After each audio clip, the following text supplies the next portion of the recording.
Bismillahirrahmanirrahim. Assalamualaikum warahmatullahi wabarakatuh. Alhamdulillah. Alhamdulillahilladzi hadana lihadza wa ma kunna linahtadiya laula an hadana Allah. Wa ashhadu an la ilaha illallah wahdahu la syarika lah. Wa ashhadu anna Muhammadan abduhu wa rasuluhu la nabiyya ba'dah. Allahumma salli wa sallim wa barik ala nabiyyina Muhammad wa ala alihi wa ashabihi wa man tabi'ahum bi ihsanin ila yaumil qiyamah, amma ba'd. Kaum muslimin wal muslimat rahimani wa rahimakumullah. Alhamdulillah. Marilah kita panjatkan pujian dan rasa syukur kita kehadirat Allah Subhanahu wa ta'ala yang telah mencurahkan kepada kita berbagai macam kenikmatan yang kita sadari maupun yang tidak kita sadari. Termasuk diantaranya nikmat hidayah dan juga nikmat umur yang panjang, nikmat harta dan juga nikmat kesempatan, sehingga kita juga bisa hadir pada malam hari ini adalah semata-mata karena nikmat dan taufik dari Allah Subhanahu wa ta'ala. Mudah-mudahan pertemuan kita pada malam hari ini dicatat di sisi Allah Subhanahu wa ta'ala sebagai amalan yang saleh dan ikhlas hanya mengharap keridhaan Allah Azza wa Jal. Kaum muslimin rahimani wa rahimakumullah. Sebelum kita masuk pada pembahasan puasa, saya ingin mengingatkan kembali kepada kaum muslimin sekalian agar kita senantiasa mewaspadai pemikiran-pemikiran yang sesat, yang menyimpang dari sunnah Nabi Sallallahu Alaihi Wasallam, agar kita senantiasa waspada dari perbuatan-perbuatan yang menyimpang dari tuntunan agama, tuntunan Al-Quran, Kitabullah, dan sunnah Rasulullah Sallallahu Alaihi Wasallam. Termasuk diantaranya adalah perilaku terorisme yang dilakukan oleh orang-orang Khawarij, orang-orang yang mudah mengkafirkan orang lain, orang-orang yang bertindak secara ekstrim, orang-orang yang berbuat ghulu, berlebih-lebihan dalam agama. Mereka ini di antara kejahatan mereka adalah mereka berbuat amalan-amalan kerusakan di muka bumi, sehingga justru efek dan dampaknya mengenai kaum muslimin, mengenai umat Islam, ya, justru memberikan efek yang negatif kepada umat secara umum. Termasuk diantaranya perbuatan mereka yang terakhir ini, membom gereja katedral di Makassar, perbuatan yang sama sekali tidak dibenarkan agama, di mana banyak sekali ayat maupun hadis yang mencela perbuatan orang-orang Khawarij ini. Di antaranya sabda Nabi Sallallahu Alaihi Wasallam, "Man qatala mu'ahadan lam yarih raihatal jannah." Barang siapa, ini bersifat umum, yang membunuh orang kafir, orang non-muslim yang mu'ahad, yang memiliki perjanjian damai dengan kaum muslimin, kita tidak sedang berperang dengan mereka, mereka dilindungi di bawah pemimpinan kaum muslimin, lam yarih raihatal jannah, kata Nabi sallallahu alaihi wasallam, dia tidak akan mencium wanginya surga. Wa inna rihaha tujadu min masirati arba'ina aman. Padahal wanginya surga itu bisa tercium dari jarak perjalanan arba'ina aman, 40 tahun. Ini. Orang-orang yang melakukan pemboman yang justru mengakibatkan madarat yang lebih besar. Ditekannya kaum muslimin dalam mengamalkan agama mereka. Dicurigainya kaum muslimin. Apalagi mereka datang untuk melakukan kerusakan, pengeboman dalam keadaan mereka memakai pecis, mereka berjenggot dan lain sebagainya, memakai surban. Sehingga orang-orang yang kaum muslimin yang mengamalkan agama mereka juga ikut terkena stigma negatif dari orang-orang awam. Justru menjadi senjata bagi orang-orang Nasrani, orang-orang kafir untuk menjadikan kaum muslimin sebagai kambing hitam, untuk mengatakan bahwa Islam adalah agama teroris. Ini adalah perbuatan mereka. Maka berhati-hatilah kaum muslimin dari pemahaman semacam ini. Bermula dari sikap-sikap ekstrim dalam beragama, bermula dari sikap-sikap memberontak kepada penguasa kaum muslimin, bermula dari gerakan-gerakan tersembunyi, dari ajaran-ajaran yang disembunyikan. Ini merupakan ajaran yang sesat sejauh-jauhnya dari sunnah Nabi Shallallahu Alaihi Wasallam, tidak sama sekali dibenarkan oleh Islam. Islam mengharamkan terorisme dan berbuat zalim kepada orang-orang yang tidak bersalah, orang-orang yang tidak layak untuk diperlakukan sedemikian. Kaum muslimin rahimani wa rahimakumullah, kita telah masuk pada bab yang baru, masih dalam kitabus Shiyam, kitab tentang puasa. Kita masuk dalam bab mengenai puasa dikala safar, yakni dikala perjalanan jauh, bepergian jauh. Kaum muslimin rahimani wa rahimakumullah, bepergian jauh atau safar dalam bahasa Arabnya itu merupakan salah satu sebab seseorang itu diberikan rukhsah atau keringanan untuk tidak melakukan puasa. Sebagaimana Allah Subhanahu wa taala berfirman di dalam Al-Qur'an, "Faman kana minkum maridan aw 'ala safarin fa'iddatun min ayyamin ukhar." Barang siapa di antara kalian yang sakit, aw 'ala safarin, atau dalam perjalanan, fa'iddatun min ayyamin ukhar, maka apabila dia tidak berpuasa, maka hendaknya dia mengganti pada hari-hari lain di luar bulan Ramadan sesuai dengan jumlah hari yang dia tinggalkan karena sakit maupun karena safar tersebut. Ini disebutkan oleh Allah Subhanahu wa taala dalam Al-Qur'an surah Al-Baqarah ayat 184. Jadi safar, bepergian jauh, itu termasuk di antara sebab rukhsah, keringanan untuk seorang tidak berpuasa di bulan Ramadan. Kaum muslimin rahimakumullah, hal ini termasuk di antara bukti kelapangan, kemudahan dalam agama kita, agama Islam, agama yang diturunkan Allah Subhanahu wa taala, agama yang penuh dengan kemudahan, kelapangan. Sebagaimana Allah Subhanahu wa taala berfirman di dalam Al-Qur'an, "Wama ja'ala 'alaikum fid dini min haraj."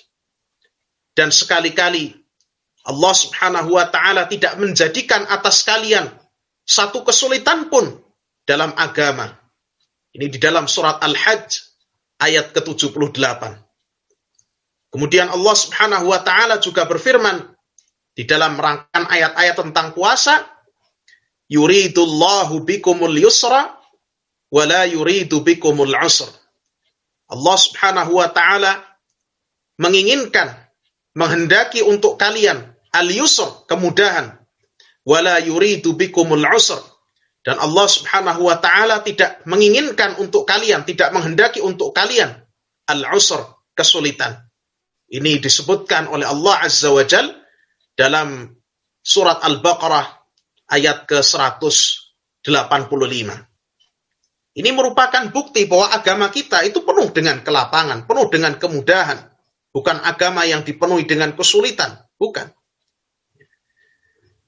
Dan karena safar itu termasuk di antara hal yang padanya secara umum itu biasa dijumpai kesulitan, biasa dijumpai beban-beban yang memberatkan, biasa dijumpai halang rintang. Oleh karena itulah Allah Subhanahu wa ta'ala Ar-Ra'ufur Rahim, zat yang maha pengasih dan penyayang. Allah Subhanahu wa ta'ala menjadikan di dalam safar itu berbagai keringanan. Di antaranya adalah kita diperbolehkan untuk berbuka, tidak berpuasa. Di dalam Sahihul Bukhari dari hadis Abu Hurairah radhiyallahu taala anhu, Rasulullah sallallahu alaihi wasallam pernah bersabda, "As-safaru qit'atun minal 'adzab." Safar itu qit'atun minal 'adzab. Merupakan bagian dari azab, merupakan bagian dari siksaan. Ya. Yamna'u ahadakum ta'amahu wa syarabahu wa naumahu. Di mana safar itu menghalangi salah seorang di antara kalian dari makannya, dari minumnya, dari tidurnya.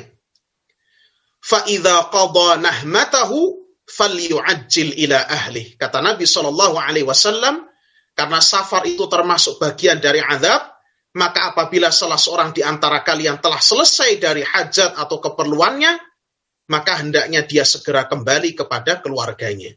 Ini. Jadi safar merupakan bagian dari azab, dari siksaan, dari kesulitan, sehingga Allah Subhanahu wa taala menjadikan banyak keringanan ketika seorang melakukan safar. Ya. Di antaranya adalah Allah Jalla wa Ala memperbolehkan bagi seorang yang safar untuk tidak berpuasa.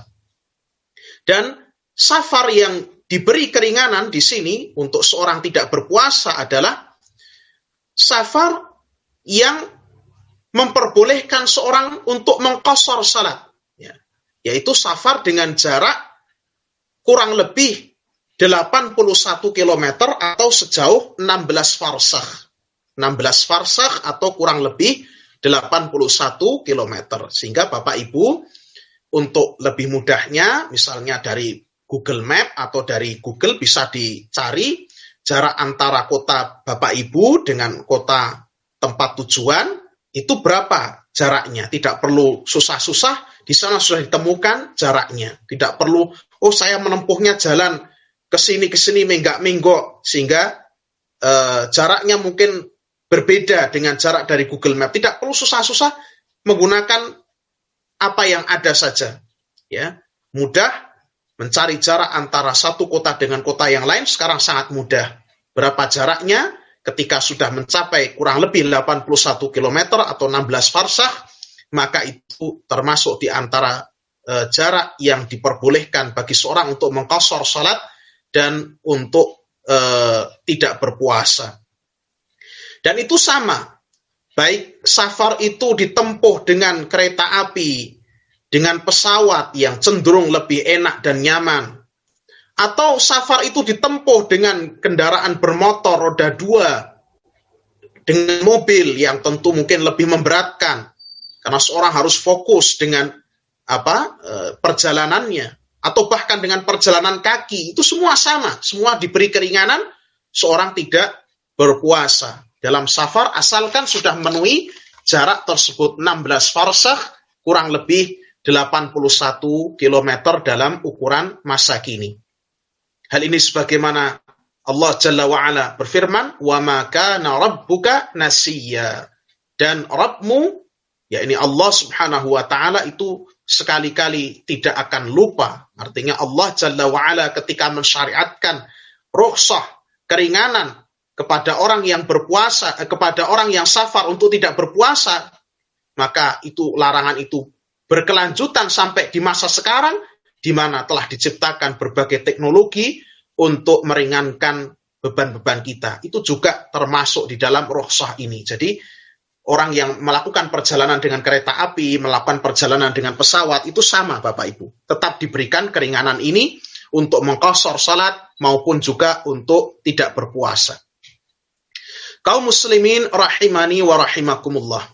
Jumhur ahli ilm, jumhur para ulama, mayoritas para ulama, kebanyakan para ulama, mereka berpendapat bahwasannya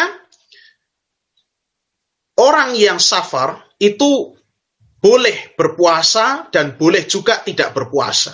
Artinya dua-duanya tidak ada masalah. Dua-duanya boleh. Boleh berpuasa, boleh tidak berpuasa.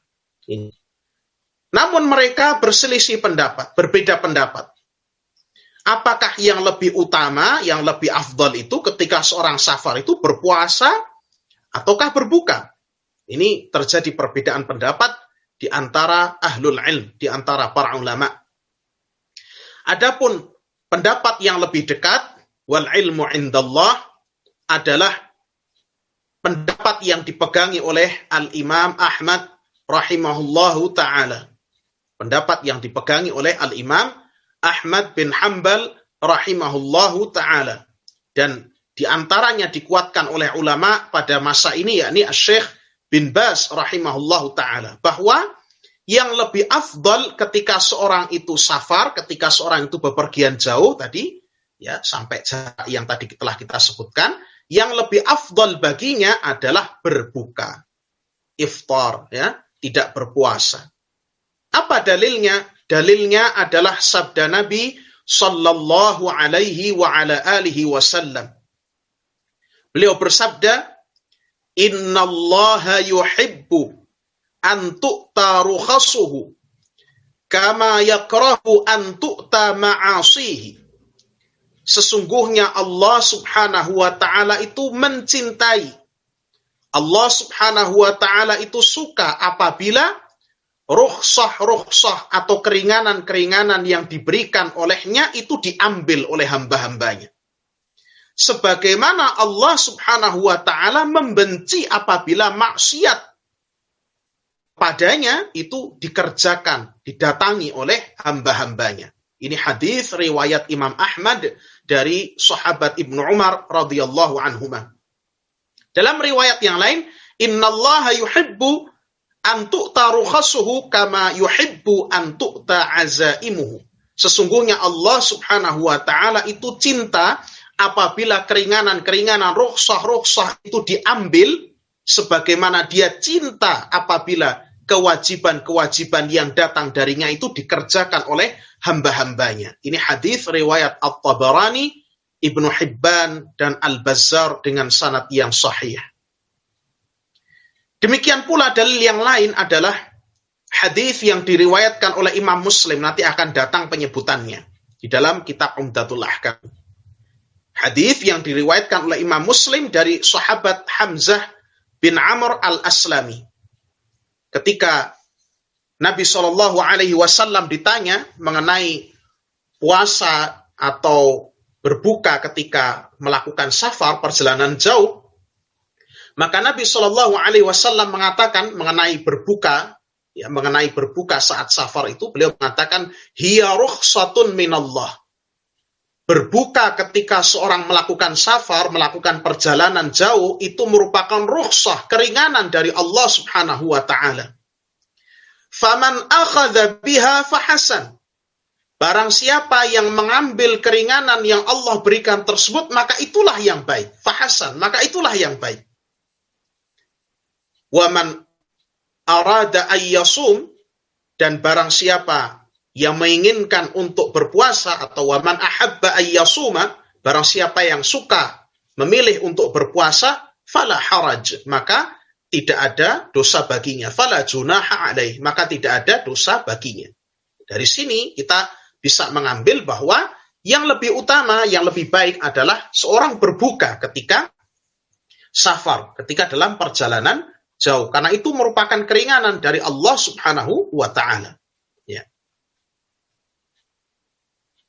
Dan berbuka ketika seorang melakukan safar, pendapat yang mengatakan lebih afdal berbuka, tidak berpuasa ketika seorang melakukan perjalanan jauh, itu lebih menghidupkan sunnah. Itu akan lebih menghidupkan sunnah, lebih menyebarkan ilmu dan sunnah.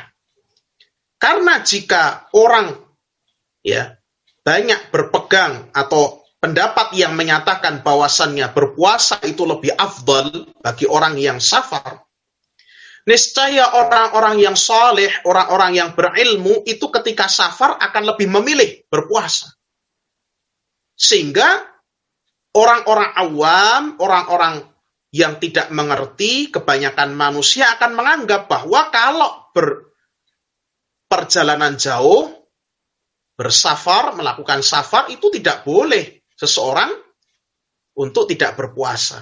Akan tersebar demikian. Bahkan orang-orang awam akan menganggap bahwa berbuka saat safar itu adalah hal yang jelek. Tidak diperbolehkan ini. Ini ketika seorang banyak mengamalkan, banyak memegang pendapat bahwa puasa ketika safar itu lebih afdal. Tapi ketika puasa atau ketika safar seorang tidak berpuasa, orang yang saleh, orang yang berilmu menunjukkan hal itu di depan manusia, maka manusia akan mengerti ilmu, akan mengerti sunnah, akan mengerti bahwa Allah Jalla wa'ala memberikan keringanan pada orang yang safar untuk tidak berpuasa. Sehingga sunnah ini makin tersebar. Ya. Ini banyak terjadi Bapak Ibu. Jadi seolah-olah orang yang safar di kereta misalnya, ini yang banyak kita jumpai, orang yang melakukan perjalanan di kereta, kemudian dia makan, dia safar, dia makan, itu seakan-akan orang yang lain itu memicingkan pandangan kepada dia. Seolah-olah meremehkan dia. Padahal nanti akan datang hadisnya. Bahwa di masa Nabi SAW antara orang yang berpuasa dan tidak berpuasa saat safar itu tidak saling mencela. Tapi ini tadi karena maraknya kejahilan, karena merebaknya kebodohan, orang-orang tidak tahu. Jika orang-orang ahlul ilm, orang-orang yang punya ilmu, orang-orang yang saleh tidak menunjukkan sunnah ini, sehingga kami memandang bahwa ini lebih menghidupkan sunnah Nabi SAW. Demikian pula permasalahan mengqashar salat ketika safar. Di sana ada hadis yang terkenal mengenai mengqashar salat ketika seorang melakukan perjalanan jauh. Nabi SAW ketika ditanya oleh para sahabatnya, beliau menjawab, "Shadaqatun tasaddaqallahu biha alaikum." Yang namanya mengqashar salat itu merupakan sedekah yang Allah Subhanahu wa taala bersedekah kepada kalian dengannya. Faqbalu shadaqatahu, maka terimalah sedekah dari Allah Subhanahu wa taala tersebut. Jadi keringanan berupa mengqashar salat, kata Nabi, itu adalah sedekah. Keringanan dari Allah, rukhsah itu adalah sedekah. Shadaqatun tasaddaqallahu biha alaikum. Itu adalah sedekah yang Allah Wa'ala bersedekah kepada kita selaku hamba-hambanya yang fakir, hamba-hambanya yang dhaif, yang lemah. Faqbalu sadaqatahu, maka terimalah sedekah, keringanan, kemurahan yang Allah Subhanahu wa taala berikan. Ini menjadikan Allah cinta dan ridha kepada kita. Ini pendapat yang wal ilmu indallah, ini pendapat yang lebih akrab, yang lebih dekat, yang lebih kuat. Sebagaimana ini dipegangi oleh Al-Imam Ahmad bin Hanbal rahimahullahu ta'ala. Dan bila perjalanan jauh atau safar itu terdapat kesulitan atau masyaqqah, terdapat kesulitan, maka tentu lebih-lebih ditekankan lagi untuk berbuka. Ya, lebih-lebih ditekankan lagi. Ketika terdapat kesulitan, maka lebih-lebih ditekankan lagi. Makruh bahkan hukumnya seorang untuk berpuasa. Terdapat kesulitan, misalnya saat itu cuaca sangat panas, atau pada saat itu misalnya seorang jalanannya tidak bagus, ya, sehingga mungkin kalau menggunakan mobil harus sama-sama satu keluarga di dalam mobil itu harus mendorong mobilnya supaya ya bisa melewati jalan yang tidak bagus tersebut, sehingga mereka harus bersusah payah. Ini lebih-lebih lagi ditekankan untuk berbuka. Dan kalau sampai masyaqqah, kesulitan dalam safar itu sampai pada tingkat yang memudaratkan, kalau dia puasa, niscaya dia akan terkena madarat, dia akan sakit misalnya, dia akan pingsan, jatuh pingsan, ya. Dia akan binasa dengan tetap berpuasanya itu, maka di saat itu puasa ketika safar hukumnya menjadi haram. Dan berbuka saat itu, tidak berpuasa saat itu hukumnya menjadi wajib. Allah Jalla wa'ala berfirman, وَلَا تَقْتُلُوا أَنفُسَكُمْ innallaha kana bikum rahima. Dan janganlah kalian membunuh diri kalian sendiri. Innallaha kana bikum rahima. Sesungguhnya Allah subhanahu wa ta'ala itu amat sangat penyayang kepada kalian. Jadi, Masya Allah ya, agama ini tidak diturunkan oleh Allah untuk menyulitkan kita. Agama ini datang justru untuk kemaslahatan umat manusia. Baik, Bapak Ibu, kita baca kitab Umdatul Ahkam, hadis nomor 181.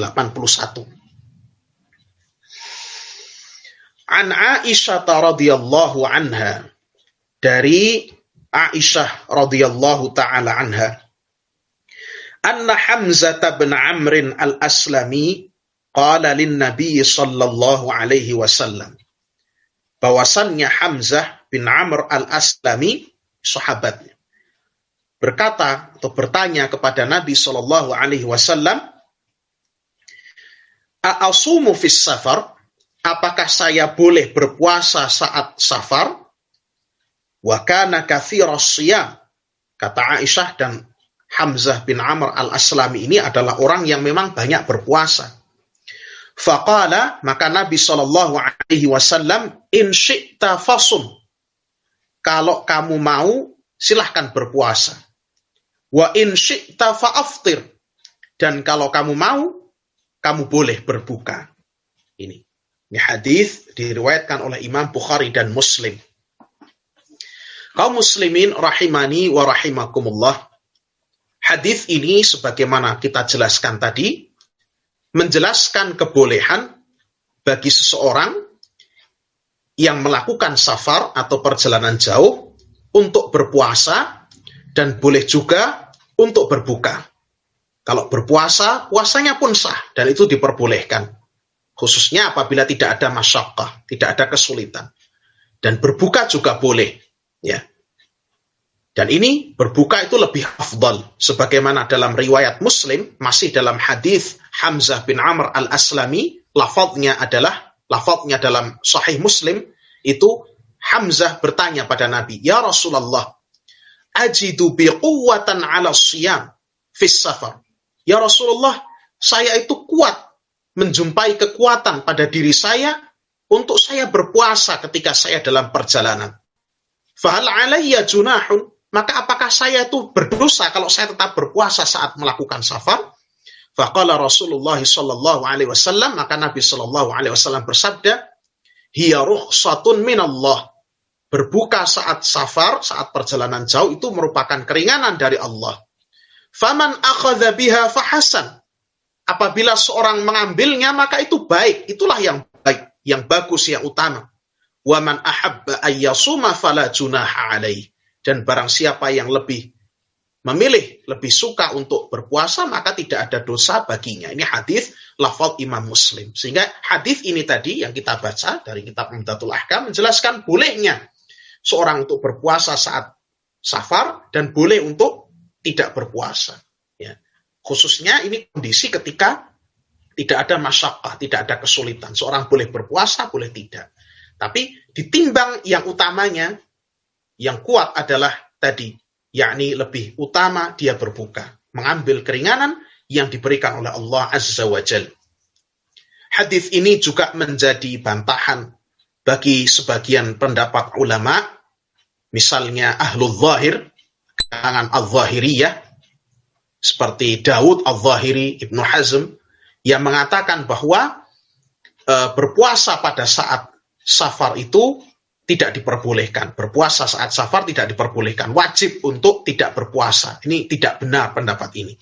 Yang betul adalah ketika tidak ada masyaqqah, tidak ada kesulitan, seorang boleh memilih. Boleh puasa dan boleh juga tidak berpuasa. Tapi yang lebih utama adalah seorang berbuka, mengambil keringanan dari Allah Subhanahu wa Ta'ala. Kita ringkas saja karena banyak hadisnya. Hadis berikutnya nomor 182 di kitab saya. An Anas bin Malik radhiyallahu anhu, dari sahabat Anas bin Malik radhiyallahu anhu.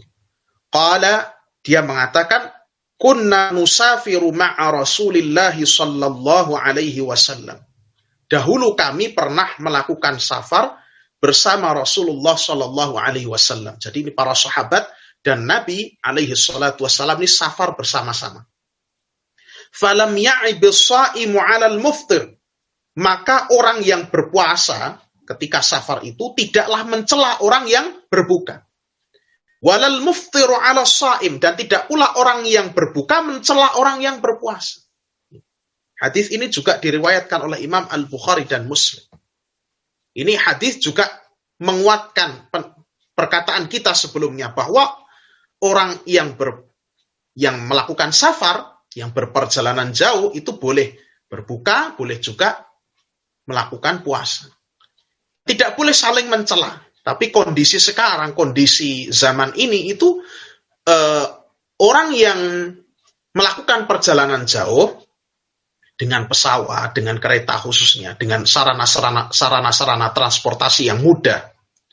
Ketika mereka berbuka, itu kemudian nampaknya orang yang berpuasa ini memicingkan mata, ya, memandang dengan pandangan yang sinis, seolah-olah ini anak kecil, nggak kuat berpuasa. Ya. Nah, sehingga kami tadi katakan, di antara hal yang menguatkan pendapat Imam Ahmad, selain daripada hadis-hadis yang telah disebutkan adalah bahwa berbuka ketika safar itu menunjukkan sunnah Nabi SAW, menyebarkan ilmu dan menghidupkan sunnah.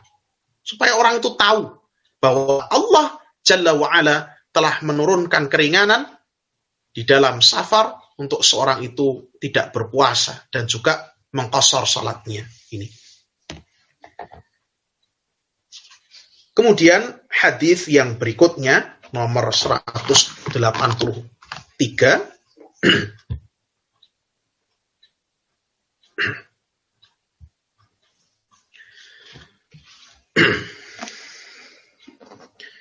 An Abi Darda radhiyallahu taala anhu, dari sahabat Abu Darda radhiyallahu taala anhu, qala, dia mengatakan,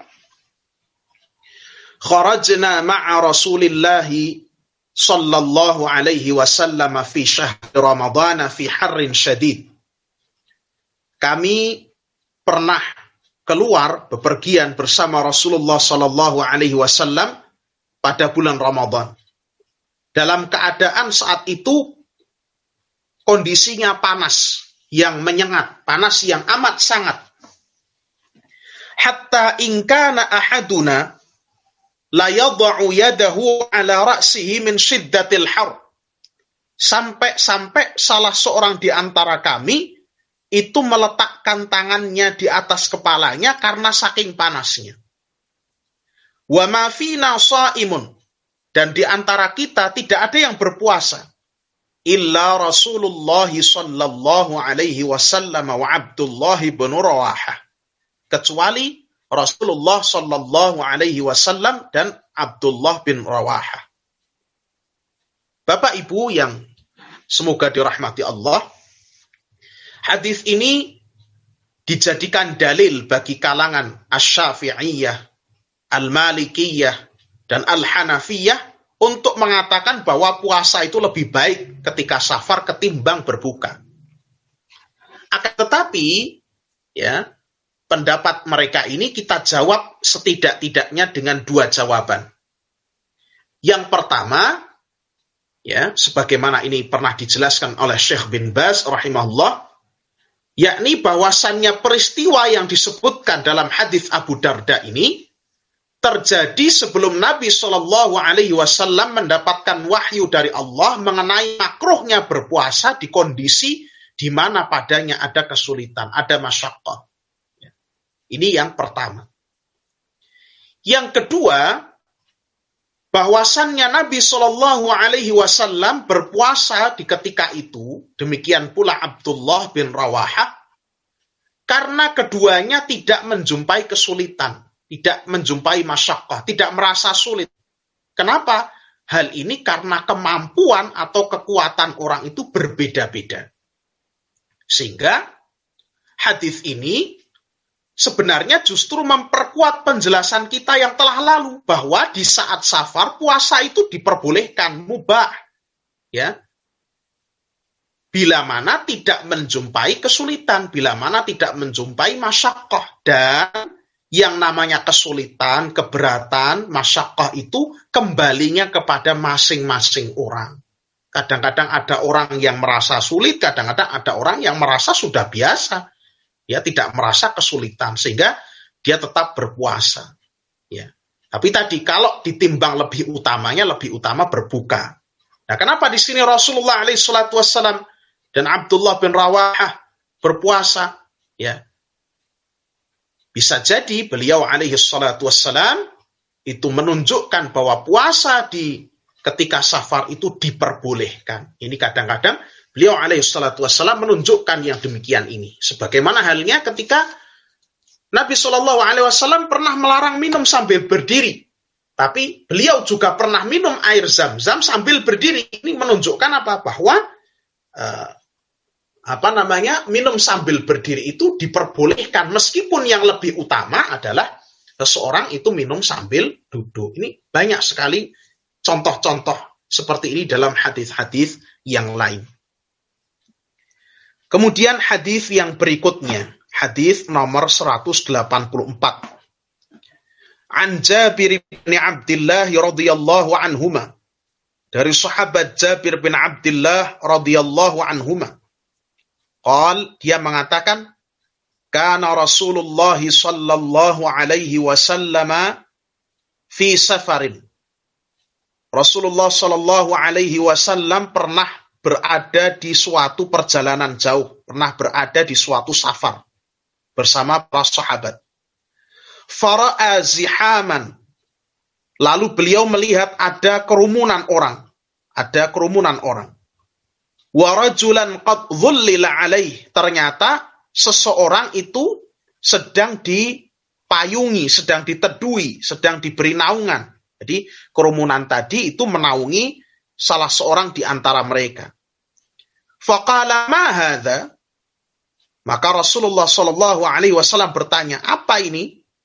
Qalu, mereka menjawab, shaimun, orang ini berpuasa. Qala, Nabi Shallallahu Alaihi Wasallam mengatakan, laisa minal birri as-siyamu fis safar. Nabi Shallallahu Alaihi Wasallam kemudian mengatakan, bukan termasuk kebaikan. Laisa minal birri, bukan termasuk kebaikan. As-siyamu fis safar, puasa di ketika safar, di dalam perjalanan. Wa fi lafdhin li Muslim, dan pada lafaz Imam Muslim, alaikum bi rukhsatillahi allati rakhasa lakum. Hendaknya kalian mengambil rukhsah, keringanan dari Allah yang telah Allah berikan kepada kalian. Ya. Ini hadis juga menunjukkan kepada kita bahwa berpuasa ketika safar dalam keadaan terdapat masyaqqah atau kesulitan itu bukan merupakan kebaikan. Ya. Ini karena ada masyaqqah di sini, ya. Sampai orang tadi dinaungi, berarti saking panasnya. Ya. Bukan menunjukkan kebaikan ini. Ia merupakan suatu hal yang makruh. Ya. Bahkan tadi, bila kesulitan itu sampai pada tingkat yang bisa memadaratkan, seorang jadi sakit, seorang jadi binasa, maka berpuasa saat itu hukumnya menjadi haram. Ini. Di hadis ini menguatkan apa yang kita jelaskan sebelumnya. Kemudian hadis yang berikutnya, hadis ke-185. An Anas bin Malik radhiyallahu ta'ala anhu. Dari Anas bin Malik radhiyallahu anhu qala, dia mengatakan, kunna ma'a Rasulillah sallallahu alaihi wasallam fis safar. Kami pernah bersama Rasulullah sallallahu alaihi wasallam dalam sebuah safar. Fa minnas shaim wa minnal muftir. Di antara kami ada yang puasa dan di antara kami ada yang tidak puasa, ada yang berbuka. Qala, maka kata Anas bin Malik, fanazalna manzilan fi yaumin harrin. Lalu kami singgah di suatu persinggahan, di suatu tempat pada hari yang panas, yang menyengat. Wa aktsaruna dhillan sahibul kisa. Dan yang paling banyak di antara kami teduhannya adalah orang yang mempunyai kain penutup. Yang paling bisa mempunyai teduhan adalah orang yang punya kain penutup, yang punya pakaian yang lebih menutup, itu bisa lebih terlindungi dari panas. Wa minna may yattaqi syamsa biyadihi. Di antara kami sampai ada yang harus melindungi dirinya dari panas atau sengatan matahari itu dengan tangannya. Ya, karena zaman dulu para sahabat itu fuqara, para fakir. Ya. Untuk menemukan pakaian saja susah. Ya. Kadang-kadang hanya 2 helai pakaian itu sudah cukup bagi mereka. Ya, untuk menemukan seperti kita sekarang, pakai peci, pakai surban, itu susah. Ya. Sehingga tadi, yang paling bisa berteduh, yang paling bisa terlindungi dari panas adalah orang yang punya al-kisa, ya, punya kain penutup, ya, seperti sorban atau semisalnya, atau mungkin zaman kita ini payung, ya, yang punya payung. Ya, di antara para sahabat saking fuqaranya ada yang tidak punya. Wa minna may yattaqi syamsa biyadihi. Di antara kami sampai ada yang harus menutupi kepala itu dengan tangannya agar tidak terkena sengatan matahari. Qala fasaqata as-suwam. Kata Anas bin Malik, sampai orang yang berpuasa karena saking panasnya, orang yang tetap berpuasa itu sampai berjatuhan ketika itu. Sampai tidak kuat, ya. Wa qamal muftiruna fadarabul abniyah. Dan orang-orang yang tidak berpuasa, mereka tetap bisa berdiri dan mereka membangun kemah-kemah, ya, untuk berteduh. Wasaqau ar-rikab, dan mereka juga memberi minum pada ternak-ternak mereka. Maka Rasulullah Shallallahu Alaihi Wasallam bersabda tentang hal ini. Dhahabal muftiruna al-yawma bil ajri. Orang-orang yang berbuka, yang tidak berpuasa pada hari ini, mereka membawa pahala. Mereka pergi dengan membawa pahala. Hadis riwayat Bukhari dan Muslim. Hadis ini sekali lagi memperkuat pendapat Imam Ahmad rahimahullah bahwasannya berbuka saat safar itu lebih afdal. Terlebih-lebih bila hal itu, ya, dapat memperkuat amal-amal saleh lainnya seperti berjihad di jalan Allah dan lain sebagainya. Sebagaimana yang disebutkan dalam hadis ini. Ya. Terdapat masyaqqah, terdapat kesulitan. Demikian pula ketika seorang tetap berpuasa, dia justru semakin lemas, tidak bersemangat dalam melakukan ketaatan-ketaatan yang lain, dalam keadaan dia bersafar melakukan perjalanan jauh. Ya, di saat ini itu berbuka, tidak berpuasa itu jauh-jauh lebih afdal. Ini memperkuat apa yang telah kita jelaskan. Nah, di sini kami juga ingin mengingatkan Bapak Ibu sekalian, bahwa keutamaan bulan Ramadan itu berlaku secara umum baik bagi orang-orang yang berpuasa maupun orang-orang yang tidak berpuasa ketika itu karena ada uzur syar'i. Keutamaan bulan Ramadan itu masih berlaku baik bagi orang-orang yang saat itu puasa maupun orang-orang yang tidak puasa karena adanya uzur syar'i. Misalnya orang yang tadi dalam perjalanan jauh, itu dia masih punya keutamaan bulan Ramadan. Jadi tidak gugur keutamaan bulan Ramadan itu. Karena terkadang orang yang misalnya dalam perjalanan jauh, kemudian dia tidak puasa, itu seolah-olah keutamaan bulan Ramadan itu gugur. Seolah-olah amalan soleh itu juga ditinggalkan. Dengan pemikiran karena dia tidak puasa. Padahal keutamaan bulan Ramadan itu mencakup siapapun. Baik bagi orang yang saat itu berpuasa maupun orang yang karena uzur, karena sakit, karena melakukan perjalanan jauh, ya, itu tidak berpuasa. Semuanya mendapat keutamaan bulan Ramadan, dilipat gandakan amalan. Sehingga bagi orang yang tidak berpuasa karena uzur syar'i, karena alasan syar'i seperti safar tadi, seperti perjalanan jauh, di tengah-tengah dia naik kereta itu, seyogyanya dia tidak meluputkan dari amalan-amalan soleh lainnya selain daripada puasa. Misalnya membaca Al-Quran, berzikir kepada Allah, melakukan sholat-sholat sunnah. Ini disyariatkan. Jadi jangan kemudian, wah saya tidak berpuasa karena safar, kemudian seolah-olah amalan Ramadan itu hilang ketika itu, karena dia tidak dalam kondisi berpuasa. Tidak demikian. Akan tapi keutamaan Ramadan itu mencakup siapapun. Ya. Mencakup siapapun. Baik orang yang saat itu berpuasa, maupun orang yang tidak puasa karena uzur syar'i. Orang yang tua renta misalnya, orang yang sudah tua renta, tidak lagi kuat berpuasa, sulit baginya untuk berpuasa. Ya. Orang yang sakit, yang oleh dokter dikatakan, kamu tidak boleh berpuasa. Ya. Tidak boleh berpuasa. Dan oleh dokter dikatakan, penyakitmu ini akan berlangsung lama. Ya. Maka dia tidak berpuasa lalu membayar fidyah. Nah, orang ini dia juga dapat keutamaan bulan Ramadan. Tidak luput dari keutamaan bulan Ramadan. Dia bisa mengerjakan amalan-amalan soleh lainnya. Membaca Al-Quran, berzikir kepada Allah, banyak bersedekah. Ini menuntut ilmu, dan lain sebagainya. Sholat-sholat sunnah, ini bisa dikerjakan. Ya. Sehingga semua orang mendapatkan keutamaannya. Ini jangan sampai kita lupakan. Baik Bapak Ibu, kita lanjutkan hadis yang berikutnya, hadis nomor 186. An Aisyah radhiyallahu taala anha qalat, dari Aisyah radhiyallahu taala anha beliau mengatakan, kana yakunu alayya shaumu min Ramadan. Saya itu sering mempunyai tanggungan puasa Ramadan. Artinya masih punya tanggungan utang Ramadan. Karena Aisyah ini seorang wanita. Ya, kita tahu seorang wanita itu haid dan lain sebagainya. Fama astati'u an aqdiya illa fi Sya'ban. Dan saya itu tidak mampu mengqadha utang puasa itu kecuali di bulan Sya'ban, kata Aisyah. Hadis riwayat Bukhari dan Muslim.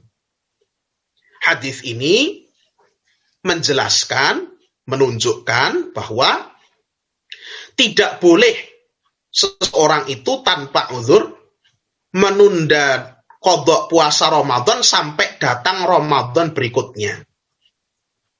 Kalau seorang itu tidak segera mengqadha itu boleh. Artinya misalnya seorang itu lapang, misalnya seorang sakit di bulan Ramadan. Kemudian sakit 3 hari, kemudian dia sembuh.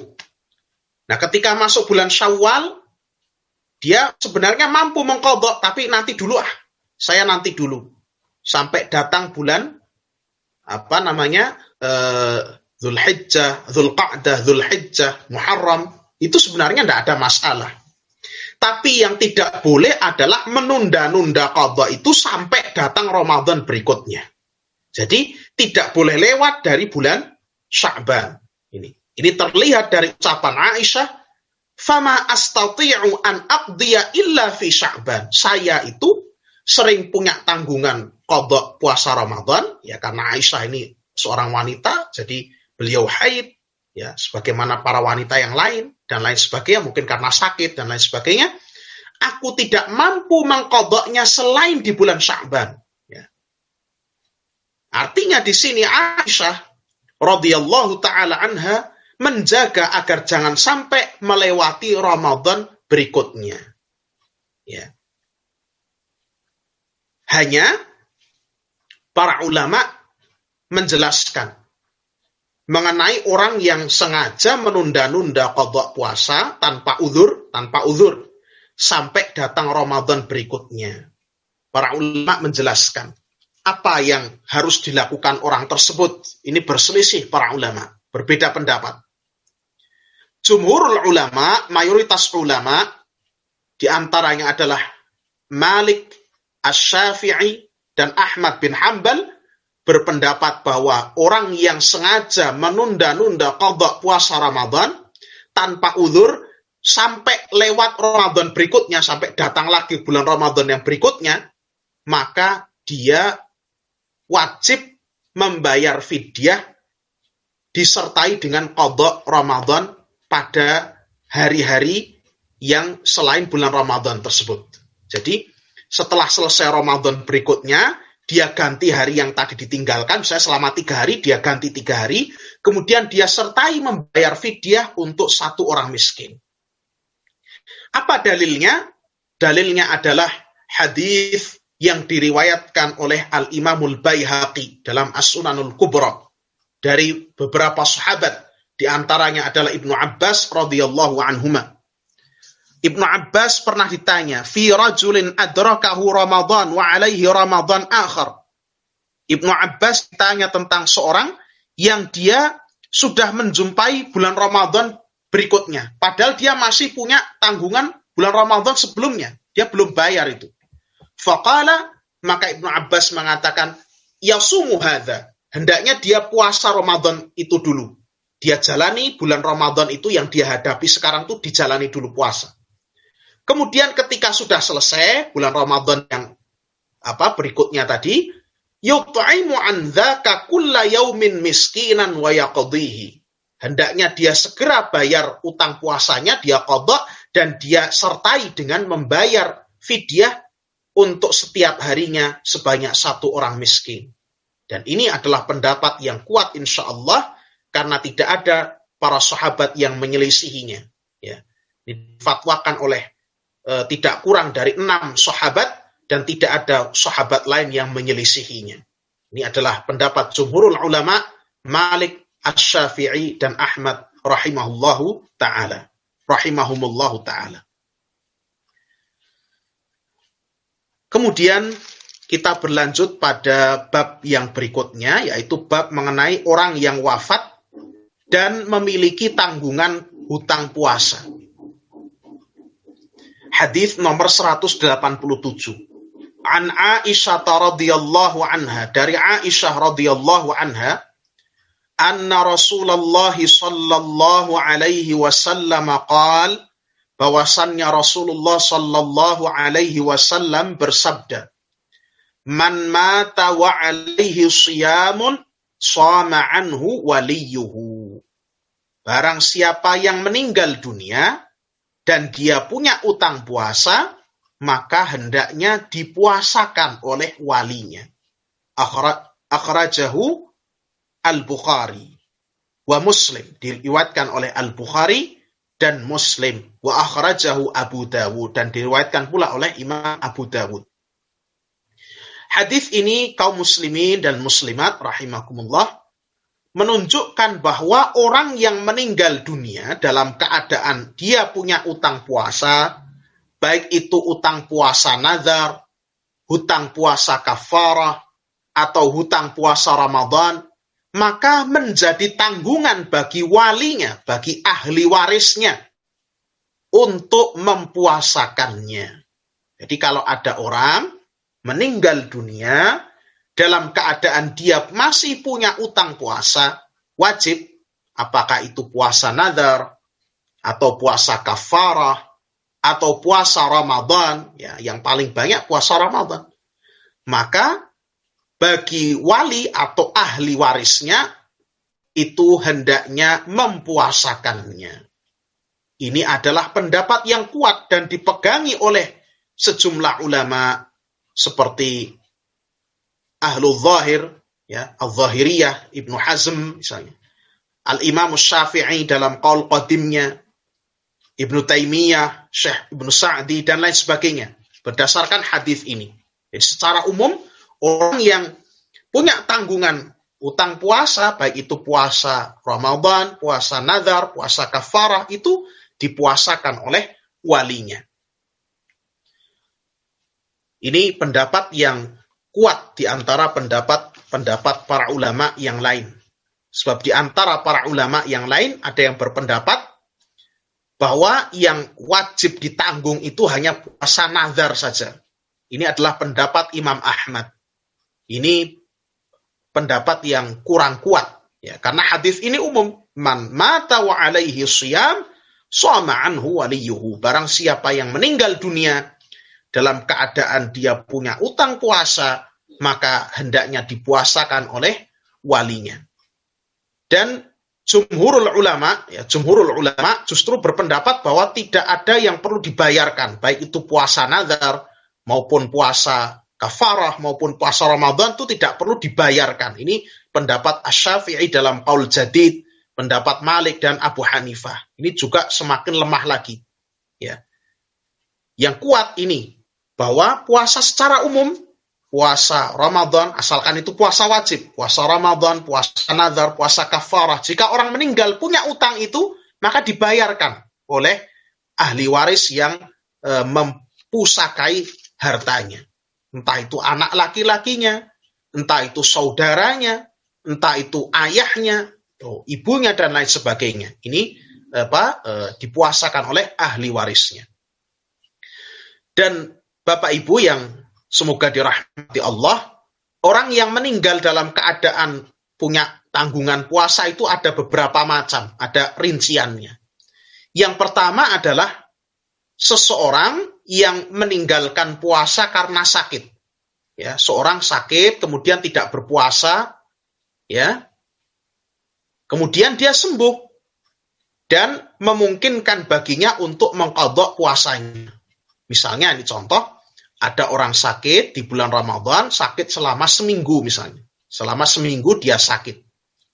Kemudian setelah itu dia sembuh. Ya, dan dia melanjutkan puasa Ramadan di hari-hari yang dia sehat.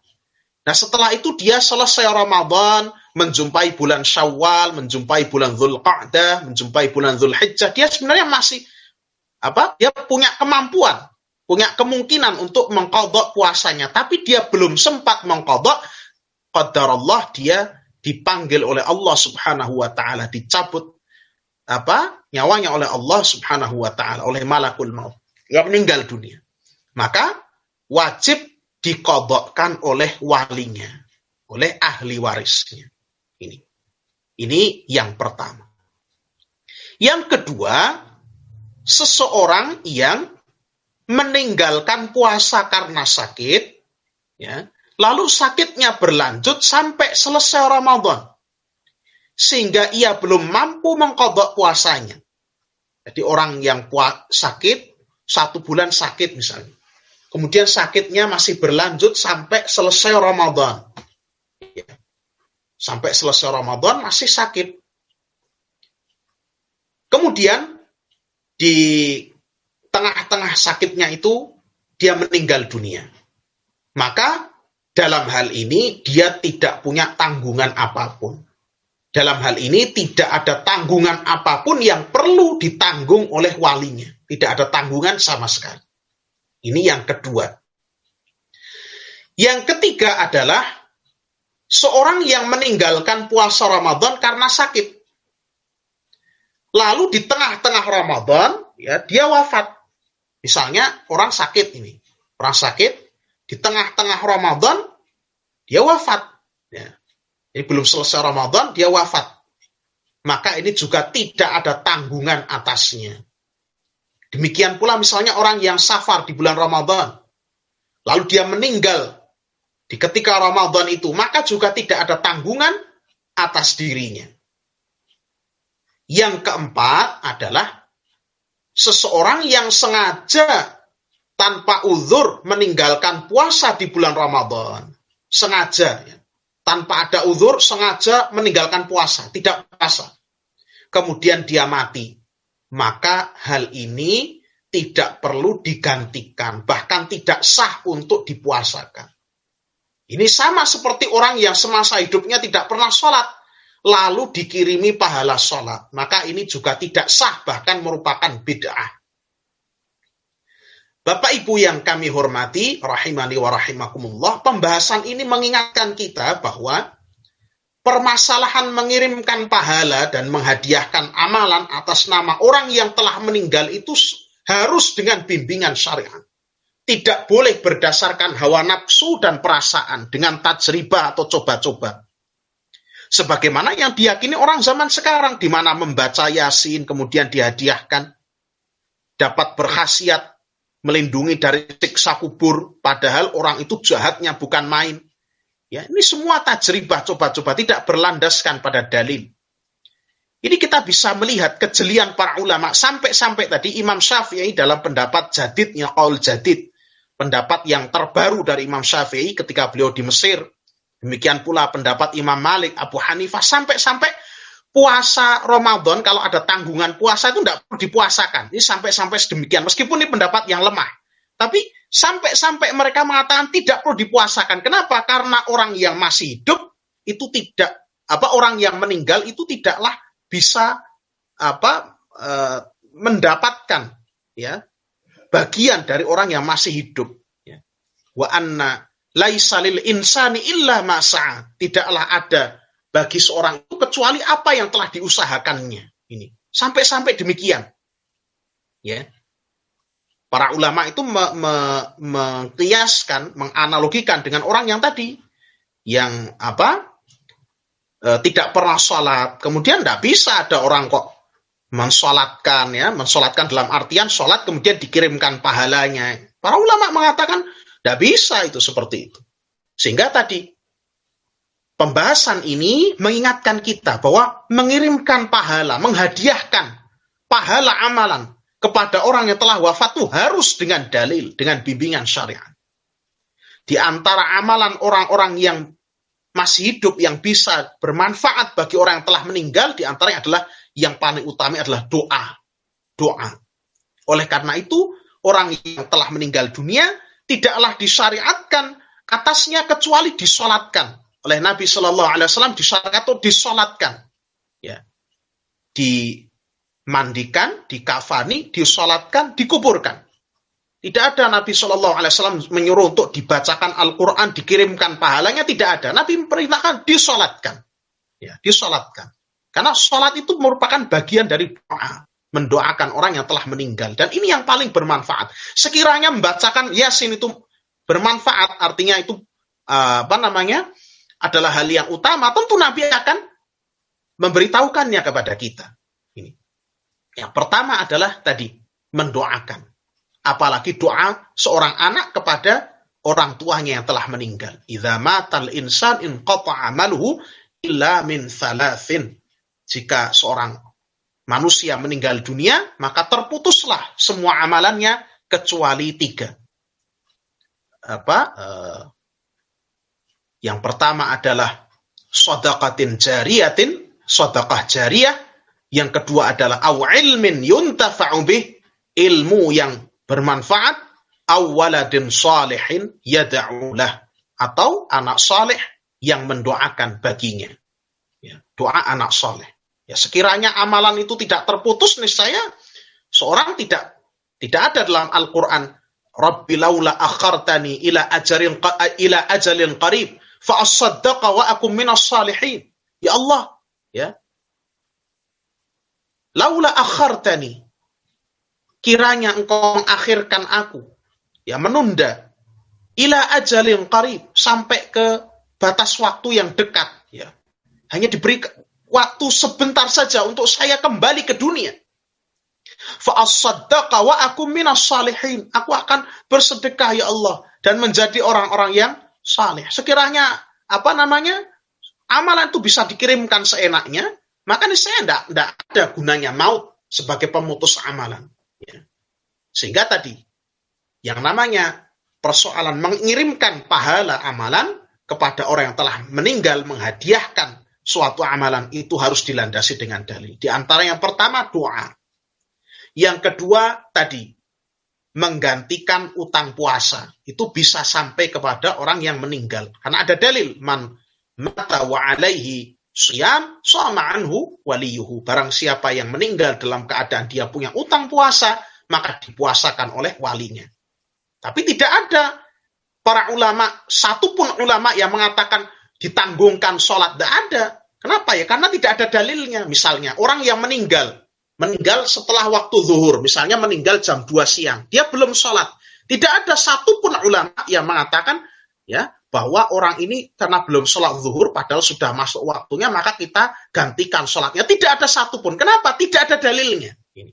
Coba kalau orang mengerti seluk-beluk fikih pasti dia tahu rincian-rincian seperti ini. Tapi karena kebanyakan orang itu mereka mengandalkan perasaan, mengandalkan apa yang banyak terjadi di masyarakat, maka mereka pun ikut-ikut ya, membenarkan apa yang sudah biasa. Yang ketiga adalah menghajikan, ya, menghajikan atau menghajikan, mengumrahkan orang yang telah meninggal. Ini juga ada dalilnya. Yang keempat adalah bersedekah atas nama orang yang telah meninggal. Ini juga ada dalilnya. Ya. Tapi yang utama dari semua itu adalah doa. Adapun tadi mengirimkan pahala bacaan Al-Quran, ya, kemudian melakukan sholat, ya, sholat dikirimkan pada orang yang sudah meninggal, dan ini disebutkan dalam sebagian kitab-kitab sufi, ya, sebagian kitab-kitab sufi menyebutkan, katanya disunnahkan untuk melakukan sholat antara maghrib dengan isya, sholat sunnah, sebanyak-banyaknya kemudian dihadiahkan pahalanya untuk orang yang sudah meninggal. Ini semua tidak ada tuntunannya. Jadi hadis ini tadi sekali lagi menunjukkan bahwa ketika orang dia punya tanggungan utang puasa, kemudian dia meninggal dunia, baik itu puasa Ramadan, puasa nazar, atau puasa kafarah, maka yang bertugas menanggungnya adalah walinya atau ahli warisnya. Yang terakhir, Bapak Ibu sekalian, dari pembahasan kita pada malam hari ini, insya Allah minggu berikutnya kita masuk ke bab i'tikaf.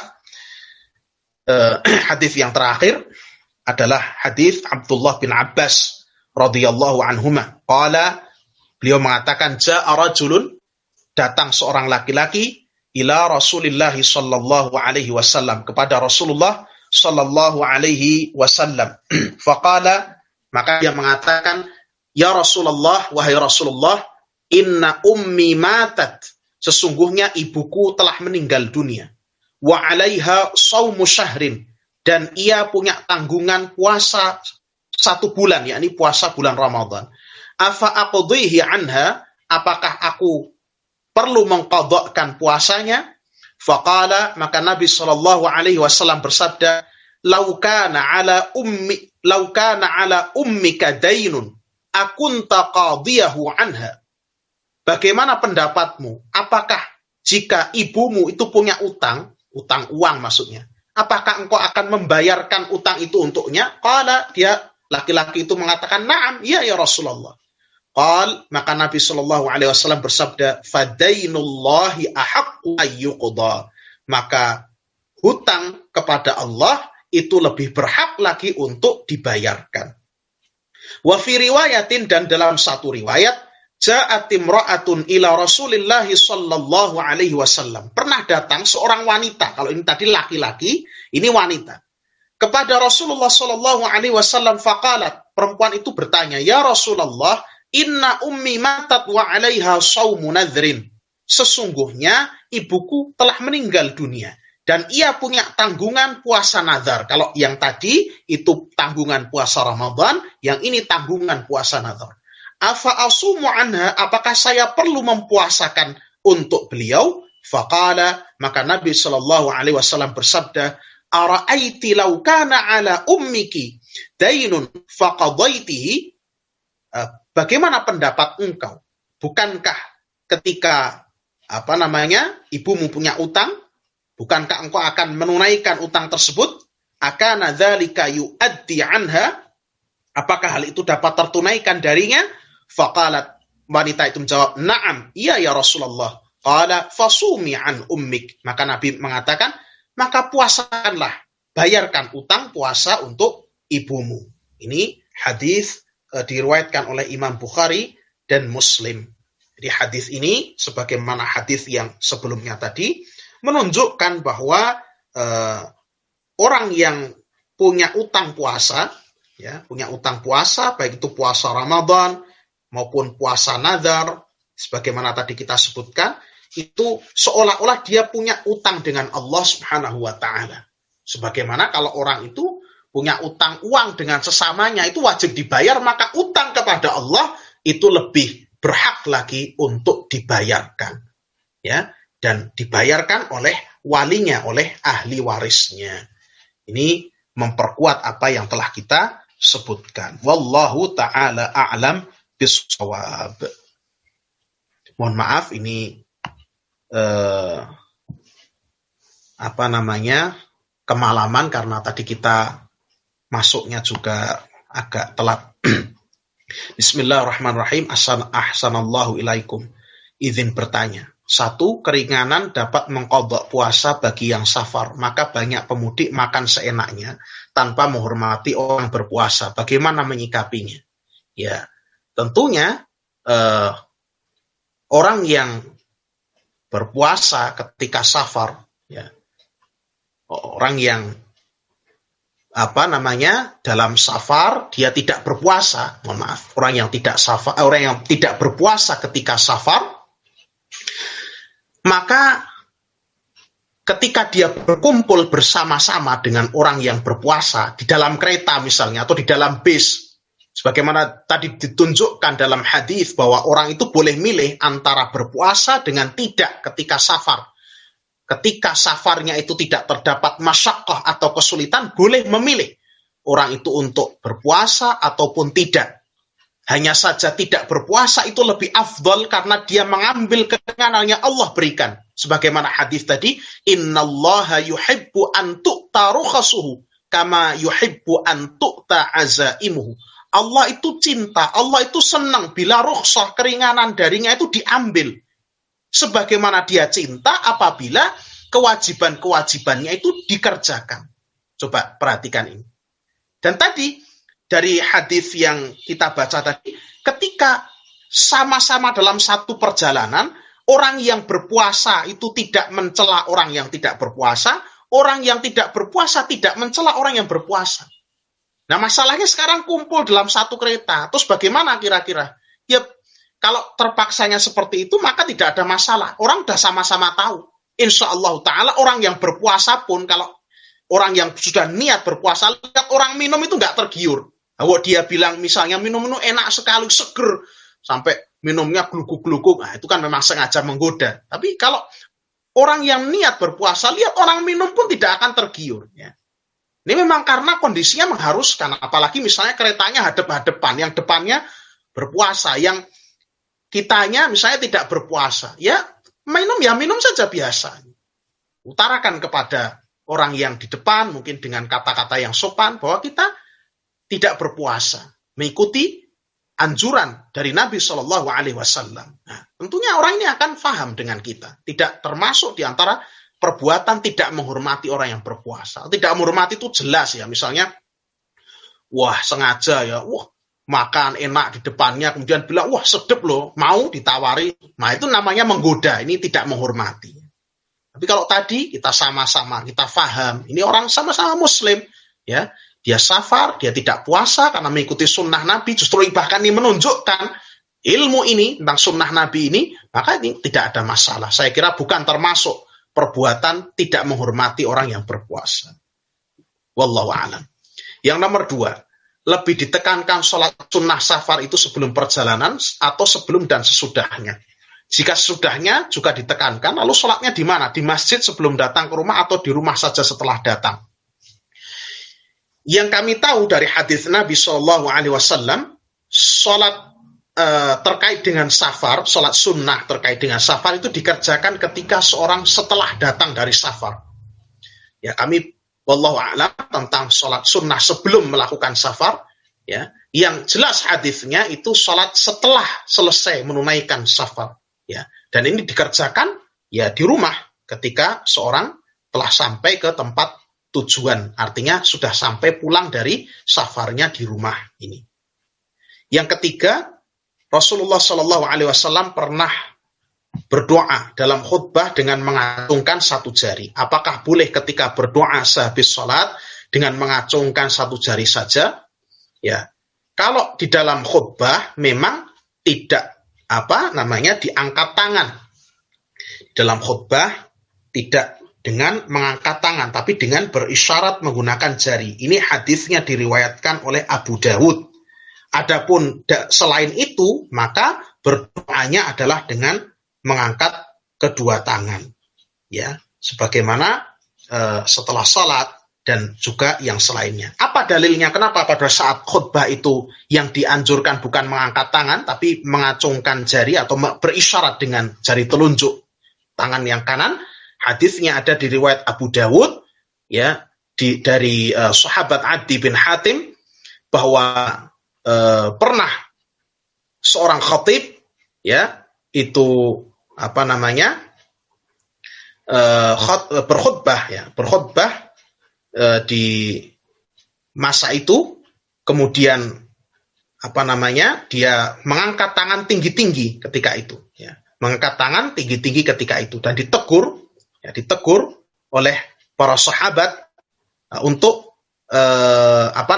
tidak mengangkat tangan, akan tapi cukup berisyarat dengan jari telunjuk saja. Ini hadisnya ada di Sunan Abi Dawud dan disahihkan oleh Syekh Al-Albani rahimahullahu ta'ala. Nanti insyaallah bisa kita lihat di kitab Sunan Abi Dawud. Baik, Bapak Ibu, mungkin karena sudah malam, kami cukupkan sekian. Mohon maaf bila banyak kekurangan atas apa yang kami sampaikan. Mudah-mudahan memberikan manfaat yang sebesar-besarnya bagi kita, dapat kita amalkan dalam bulan Ramadan ini nanti, bisa menjadi ilmu yang menjadi tuntunan kita untuk mempersiapkan diri menghadapi bulan Ramadan. Mudah-mudahan dicatat oleh Allah Subhanahu wa taala sebagai amal yang saleh dan diterima di sisinya. Subhanakallahumma wa bihamdika asyhadu an la ilaha illa anta astaghfiruka wa atubu ilaik. Shallallahu ala nabiyyina Muhammad wa ala alihi wa ashabihi ajma'in. Assalamualaikum warahmatullahi wabarakatuh.